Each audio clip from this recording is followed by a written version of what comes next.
বন্ধুরা, প্রতিদিনের মতো আর ভিডিও খাওয়া নিয়ে বসে পড়লাম। আজ খাবারটা রবিবারের খাবার একদম অন্যরকম খাবার। আজকে দেখো পচা পান্তা, পরশু দিনের পান্তা, এটা কালকের মধ্যে ছিল, তো সেই পান্তা ভাত ছিল।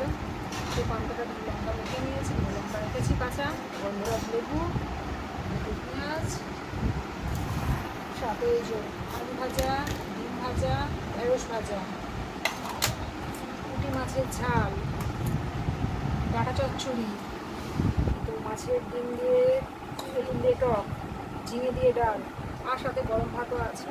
এত কিছু হচ্ছে আজকে খাবার। একটু উপোস করেছিলাম, পেট পুরো খাবো, একদম জমিয়ে খাওয়া দাওয়া হবে।